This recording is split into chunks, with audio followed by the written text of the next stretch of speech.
through it, and then you were interviewing that congressman, and it was making me crazy because he kept on saying that what this CBO score hasn't done is taken into account the things that Tom Price, Health and Human Services Secretary, can do to lower premiums. And I was sort of looking at it and saying, like what? That is the holy grail. Everybody who can lower premiums would have put that out immediately. And one of the things he brought up, and this is something that I think we've got to be really clear about, he kept on saying it will reduce and eliminate borders, cross-state border barriers to selling insurance. I can't say this enough times. There are no federally imposed restrictions to selling insurance across state borders. This is just dishonest for people who say that such a thing exists. There are no, I will say it again, there are zero federal restrictions to an insurance company selling insurance, health insurance, across state borders. This is something that is either not done because states don't let it get done, or chiefly because insurance companies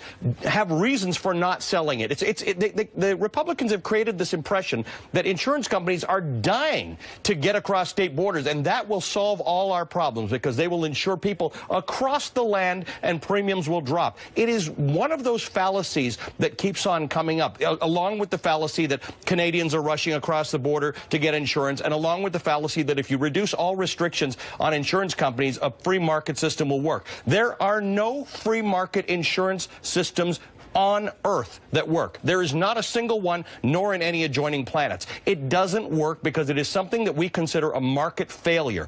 Insurance companies will not willingly insure sick people, end of story, because they operate for a profit, and sick people are about the worst thing you can have on an insurance policy. So I think as this comes out, it's really important for us to fact check as much as possible and talk about why these things aren't there. This is the CBO score. You can trust it or you cannot trust it. Sometimes they're right, sometimes they're wrong. It's, by the way, the CBO is run by a Republican. It is bipartisan.